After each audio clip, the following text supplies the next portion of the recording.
నమస్తే. ప్రస్తుతం మనతో పాటు ప్రముఖ ఆధ్యాత్మికవేత్త, ఆస్ట్రాలజర్ రవిశంకర్ శర్మ గారు మనతో ఉన్నారు. గురుగారితో మాట్లాడేద్దాం. నమస్కారం గురుగారు. నమస్తే అండి.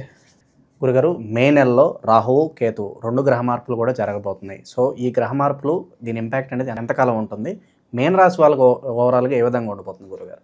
మీనరాశి వారికి యొక్క రాబోతున్నటువంటి రాహుకేతుల యొక్క మార్పు మే 18వ తారీఖున స్టార్ట్ అవుతుంది. మే 18వ తారీఖు నుంచి డిసెంబర్ వరకు కూడా, అంటే 1.5 సంవత్సరం పాటు, డిసెంబర్ 5వ తారీఖు వరకు కూడా ఉంటుంది. ఇక రాహుకేతుల యొక్క మార్పులో వచ్చేటప్పటికి మీనరాశి వారికి కొంచెం మిశ్రమమైనటువంటి ఫలితాలతో పాటు కొంచెం శుభ ఫలితాలు కూడా ఇవ్వగలుగుతున్నాయి. ఎందుకంటే తామ్రమూర్తిగా ఉన్నటువంటి గురువు రాబోతున్నటువంటి రోజుల్లో ఆల్రెడీ వచ్చేటప్పటికి మే 14వ తారీఖున లోహమూర్తిగా మారడం జరిగింది. అంటే లోహమూర్తిగా మారినటువంటి గురువు ఈ రాశి వారికి ఈ యొక్క సంవత్సరం మిశ్రమమైనటువంటి ఫలితాలు ఇస్తాడు. కానీ మధ్యలో అక్టోబర్, నవంబర్, డిసెంబర్ కాలంలో ఈ రాశి వారికి అనుకూలమైనటువంటి ఫలితాలు కూడా ఇస్తాడు. ఈ రాశిలో ఉండేటువంటి వారికి రాహు ఇచ్చేటువంటి ఫలితం ఏంటి అనేది చూసినట్లయితే ఖర్చు కొంచెం ఎక్కువగా జరగటం. ఎందుకంటే జన్మరాశిలో శని, అదేవిధంగా వ్యయ స్థానాల్లో రాహువు ఈ రాశి వారికి మిశ్రమమైనటువంటి ఫలితాలు ఇస్తాడు. షష్టమంలోకి వచ్చేటప్పటికి కేతు ఉన్నాడు. కేతు అనుకూలమైనటువంటి ఫలితాలు ఇస్తాడు. అంటే 2 ప్లానెట్స్, అంటే రాహువు, శని మిశ్రమమైనటువంటి ఫలితాలు. రాహు బాత్, శని బాత్ అంటారు అన్నమాట. అంటే రాహు ఎటువంటి ఫలితాలు ఇస్తాడు అంటే శని ఇచ్చినటువంటి ఫలితాలు ఇస్తాడు. అంటే ఇంచుమించుగా ఈ రాశి వారికి 2 ఏలినాటి శని ప్రభావాలు జరుగుతున్నాయి. అంటే ఒక శని ఏమో వ్యయ స్థానంలో జరుగుతుంది, ఒక శని ఏమో జన్మరాశిలో ఉన్నాడు అన్నమాట. మానసిక చింత అనేది కొంచెం ఎక్కువగా ఉంటుంది.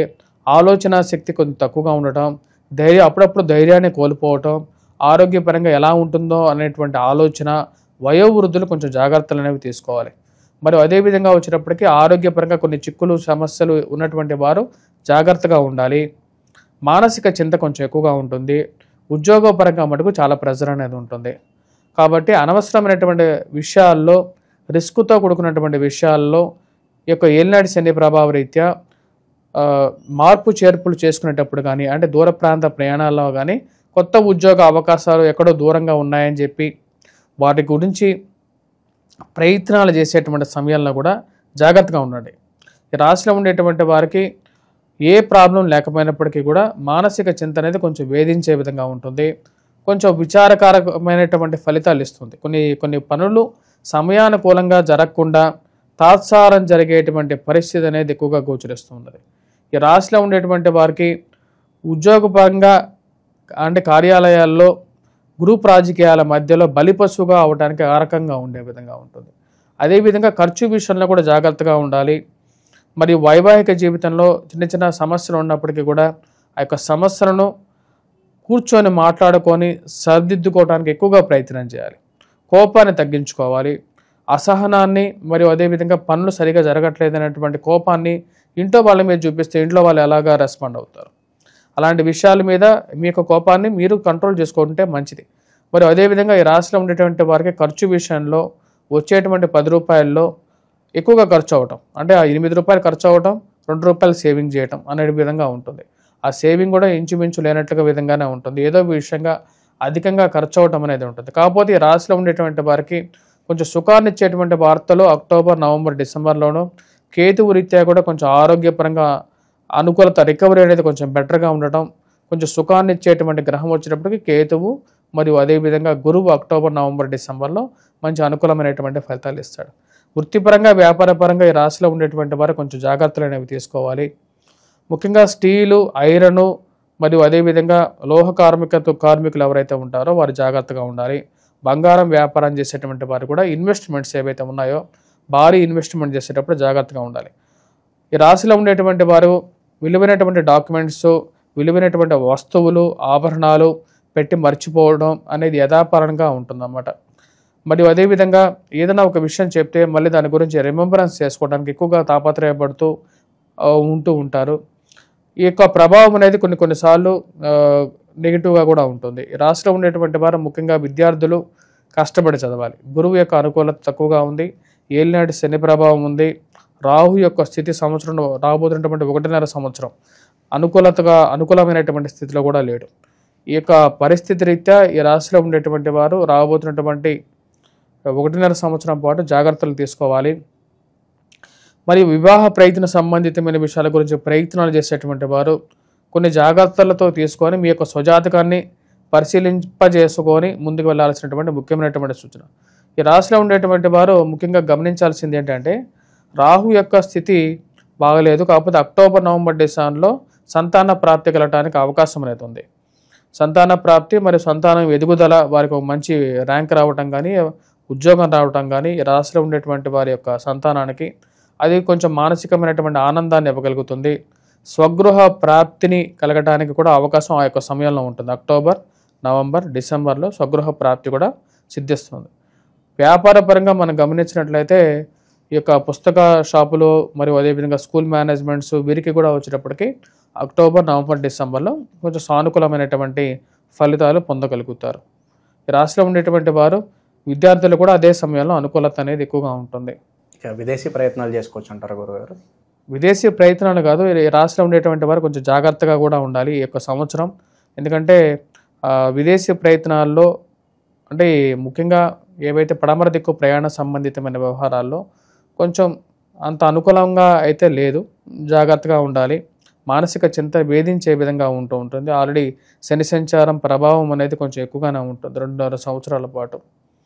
ఇక కోర్టు సమస్యలు కావచ్చు, పోలీస్ స్టేషన్ చుట్టూ తరచూ తిరిగే వాళ్ళకి న్యాయం దొరుకుతుందంటారు ఈ సంవత్సరం? కోర్టు వ్యవహార సంబంధితమైన విషయాల్లో మానసిక చింతకు గురవుతాయి. ఖర్చు అవుతుంటుంది. సరైనటువంటి న్యాయం దొరుకుతుందా లేదా అనేటువంటి ఒక ఆలోచన అనేది ఉంటుంది.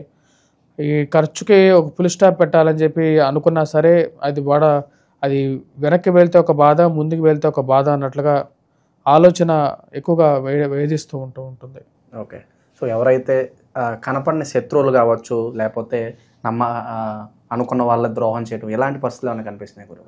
ఈ రాశి వారికి ఈ సంవత్సరం ఉద్యోగపరంగా అదే విధంగా ఉంటుంది. ముందేమో హాయ్ బాయ్ అంటూ తిరిగేటువంటి వారు, భుజాల మీద చేతులు వేసుకొని తిరిగేటువంటి వారు గ్రూప్ రాజకీయాలు కడుతూ ఉంటారు.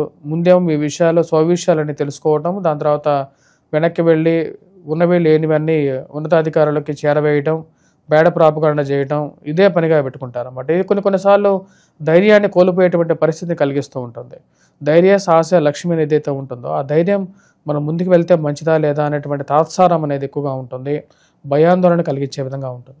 ఈ రాశిలో ఉండేటువంటి వారు జనరల్గా రాహు కానీ శని మహర్దశ కానీ జరుగుతూ ఉంటుంది. ఈ రాశి వారికి వారి యొక్క స్వజాతకంలో కూడా ఇంచుమించు అదేవిధంగా బ్యాడ్ ప్లానెట్ దశాంతర దశలు జరుగుతూ ఉంటాయి.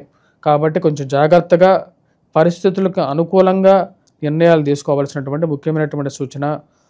సెల్ఫ్ డ్రైవింగ్ విషయంలో కూడా జాగ్రత్తగా ఉండాలి. ఇక రాహుకేతులకు ఇంకా అనుకూలత కోసం సంవత్సరంన్నర కూడా మీన రాశి వాళ్ళు ఎలాంటి రెమెడీస్ చేసుకోవాలి గురుగారు?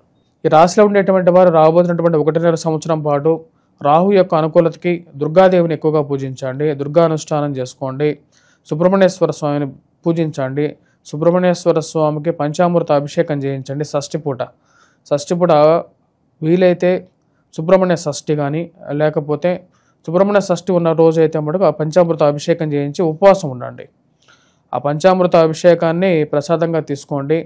వాటితో పాటు ఎర్రటి వస్త్రాన్ని బుధవారం పూట ధరించండి. ఇది కొంచెం అనుకూలతని పెంచుతుంది. కేతువు యొక్క అనుకూలత పెంచుకోవడం కోసం ఉలవల్ని దానం చేయండి.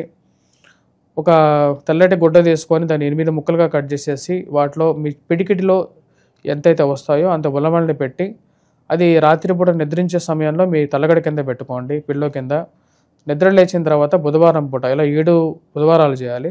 దాని తర్వాత ఆ యొక్క ఉలవల మూటని తీసుకెళ్ళి స్నానం చేసిన తర్వాత మిద్దె పైన పక్షులకి దానంగా పెట్టండి. ఆ విధంగా 7 వారాలు చేసిన తర్వాత 8వ వారం వచ్చేటప్పటికి వినాయక దేవాలయం, ఇంటి దగ్గర ఉండేటువంటి వినాయక దేవాలయాన్ని దర్శించండి. వినాయక దేవాలయంలో కూడా వచ్చేటప్పటికి వినాయక దేవాలయం దర్శించి మీ యొక్క పేరు మీద అష్టోత్తరం లేకుండా అర్చన కానీ చేయించుకోండి. ఇది మంచి ఫలితాన్ని ఇవ్వగలుగుతుంది. సో ఓవరాల్గా ఈ రాశి వాళ్ళందరూ కూడా సంవత్సరంన్నర ఎలా ఉండబోతుంది, ఎలాంటి రెమెడీస్ చేసుకోవాలి చాలా బాగా వివరించారు గురుగారు. ధన్యవాదాలు.